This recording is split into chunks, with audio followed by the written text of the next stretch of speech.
Good morning student. आज हम वितान भाग 2 का पार्ट 4 डायरी के पन्ने पढ़ेंगे। इस पाठ की लेखिका है एन फ्रैंक।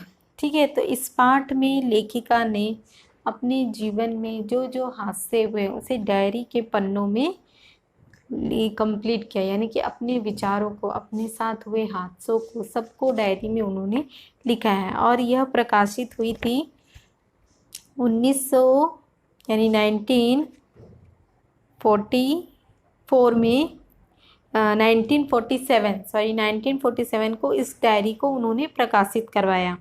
ठीक है, और दुनिया की सबसे अधिक पढ़ी जाने वाली किताबों की सूची में यह शामिल होगी, डायरी के पन्ने। तो इस पाठ में यह जो मतलब लिखा गया है, यह डायरी के पन्ने डच भाषा में 1947 में प्रकाशित हुई थी, और उसके बाद the diary of a young girl शीर्षक से 1952 में प्रकाशित हुई। डायरी के पन्ने नाम से यहाँ कुछ शीर्षक दिए गए हैं। युद्ध के चलते इतिहास बनते हैं, बदलते हैं और बिगड़ते भी हैं। युद्ध से भौगोलिक नक्शा बदल जाता है। कई बार खास इलाकों के मनुष्य, जाति और संस्कृति का नामो निशान समाप्त कर देता है। युद्ध का दंश कई पीढ़ियों को भी झेलना पड़ता है, जैसे जापान। तो यहाँ पे बताया गया है कि किस प्रकार हिटलर के शासन में फ्रैंकफर्ट के नगर निगम चुनाव में हिटलर की नाजी पार्टी की जीत के बाद तुरंत यहूदी विरोधी प्रदर्शनों ने जोर पकड़ा। तब फ्रैंक परिवार ने अपने आप को असुरक्षित महसूस किया।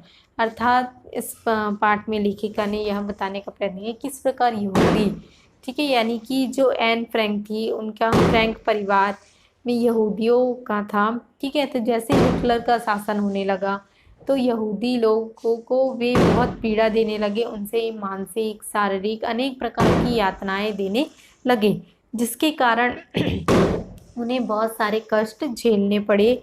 तो यहाँ पे जैसे बता रहे हैं, बुधवार 8 जुलाई 1942। प्यारी किट्टी, ऐसा लग रहा है मानो रविवार के बाद से बरसों बीत गए हों। कितना कुछ हो गया है, जैसे पूरी दुनिया ही उलट पुलट गई है। लेकिन जैसा कि तुम देख सकती हो किट्टी, मैं जिंदा हूँ। लेकिन यह मत पूछो कि कहाँ और कैसे। मैं जो कुछ भी कह रही हूँ उसमें शायद ही कोई बात तुम्हारे पल्ले पड़े, इसलिए मैं तुम्हें शुरू से बताती। रविवार की दोपहर को क्या हुआ। 3 बजे थे। हेलो जा चुका था, लेकिन वह दोबारा फिर से आने वाला था। तभी दरवाजे की घंटी बजी। चूंकि मैं बालकनी में धूप में अलसाई सी बैठी पड़ रही थी, इसलिए मुझे घंटी की आवाज़ सुनाई नहीं दी। कुछ देर बाद रसोई के दरवाजे पर मार्गोट नजर आई। वह बहुत गुस्से में थी। पापा को एएसएस से बुलाई जाने का नोटिस मिला।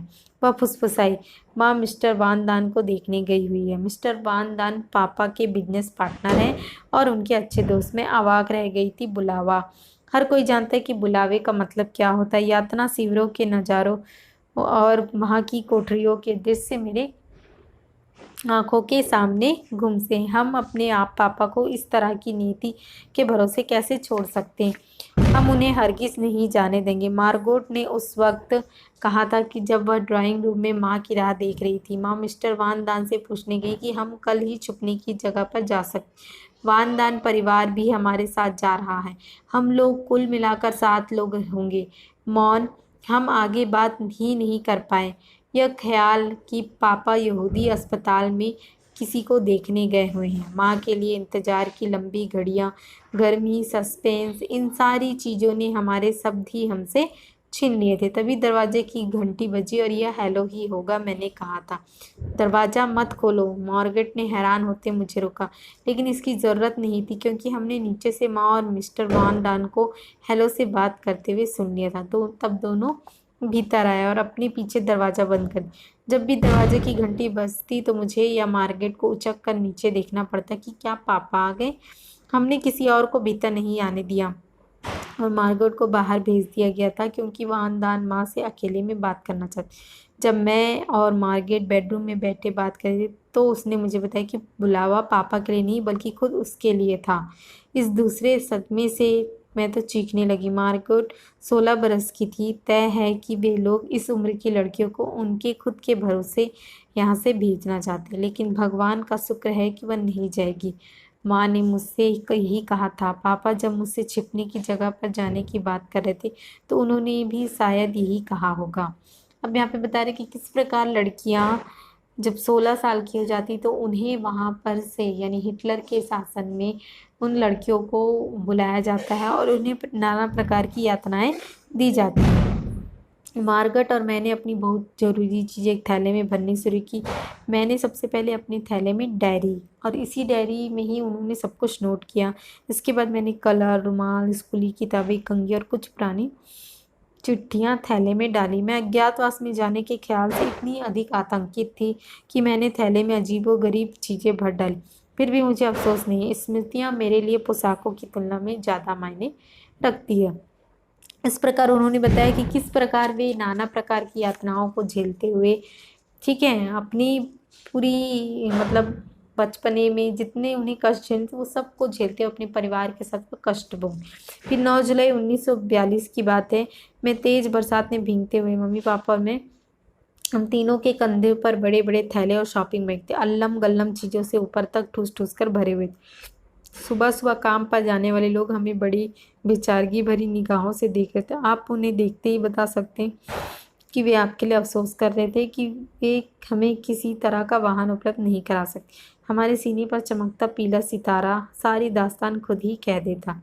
अब यहाँ पे बताया गया कि किस प्रकार उन्हें अपना घर छोड़ के दूसरे जगह जाना पड़ा, और जाते समय भी सभी लोग देख रहे थे कि किस प्रकार पीड़ा में है, लेकिन कोई सहायता करने नहीं आया। 10 जुलाई 1942 को मैंने घर के लंबे चौड़े बखान के साथ हो सका था तुम्हें बोर कर दिया, लेकिन अभी मैं यह सोचती हूँ कि तुम जानो हम कहाँ आ पहुँचे। अब वह बताइए कि वे अपना घर परिवार छोड़ के कहाँ पहुँच गए हैं, किस स्थिति में हैं। बिस्तर नहीं है यहाँ पर, छोटा कमरा फर्श से छत तक कपड़ों से अटा हुआ था, उस पर हम लोग सोते थे। सारा सामान इधर उधर था, अर्थात जगह छोटी थी, सिर्फ रहने का ठिकाना था। शनिवार 28 नवंबर 1942। हम इन दिनों बिजली का बहुत ज़्यादा इस्तेमाल करते रहे और अपने राशन से ज़्यादा खर्च कर चुके। नतीजा यह हुआ कि अधिक किफ़ायत और हो सकता बिजली भी कट जाए। एक पखवाड़े के लिए कोई बिजली नहीं, कितना मज़ेदार ख्याल है, नहीं क्या? लेकिन कौन जानता कि अरसा इससे कम भी हो सकता है। अर्थात वे बता रही है कि वे किस प्रकार अंधेरे में अपना जीवन व्यतीत किए, ठीक है, उन्हें किस प्रकार की कठिनाइयों का सामना करना पड़ा। दूरबीन लगाकर पड़ोसियों के रोशनी वाले कमरों में झांकना। दिन के वक्त हमारे पर्दे हटाए नहीं जा सकते, 1 इंच भर भी नहीं, लेकिन जब अंधेरा हो तो पर्दे हटाने में कोई हर्ज नहीं होता। इस प्रकार आगे बताते 19 मार्च 1943 की बात है। अभी 1 घंटा भी नहीं बीता कि हमारी खुशी निराशा में टर्की अभी युद्ध में शामिल नहीं हुआ कि एक केंद्रीय मंत्री ने कहा कि टर्की जल्द ही तटस्थता छोड़ देगा। डैम चौक पर अखबार बेचने वाला चिल्ला रहा था, टर्की इंग्लैंड के पक्ष में है। अखबार उसके हाथ से झपटे जा रहे थे और इस तरह उत्साहवर्धन अफवाह सुनी जा रही थी। तो अब बताया जाता है कि किस प्रकार वे बच्ची अपने परिवार के साथ कष्ट भोगती है, उसका परिवार यहूदियों का परिवार, तो किस प्रकार की यातनाओं को सामना करना पड़ता है। तो यहाँ पर एन फ्रैंक ने हर एक बात को अपने डायरी में उतारा और उसी डायरी को उन्होंने प्रकाशित किया 1947 में, ठीक है। तो इस प्रकार उन्होंने अपने जीवन में होने वाली, अर्थात उस समय यहूदियों के साथ बुरा व्यवहार किया जाता था, उस समय काम कहा जाता था कि स्त्रियां जो हैं वह सिर्फ काम करने के लिए बनी है, ठीक है, उन्हें मानसिक शारीरिक हर प्रकार की यातना देना है, यही सोच थी। लेकिन आज के समय से उसे थोड़ा सा देखा जाए तो आज के समय में स्त्रियां पुरुषों से कदम से कदम मिलाकर अपने जीवन को एक नई स्वरूप, एक नई मंजिल प्रदान करने के लिए तैयार है। तो इस प्रकार डायरी के पन्ने पाठ में लेखिका ने अपने जीवन में आए, अर्थात उसे हिटलर मतलब हिटलर शासन से किस प्रकार से मुक्ति मिला, किस प्रकार की बाधाओं को उन्होंने झेला, अपने परिवार के साथ कष्ट भोगते हुए वे जीवन जिए, इन सब के बारे में लेखिका ने पाठ में बताया है। इस प्रकार हमारा यह पाठ कंप्लीट होता है। Thank you.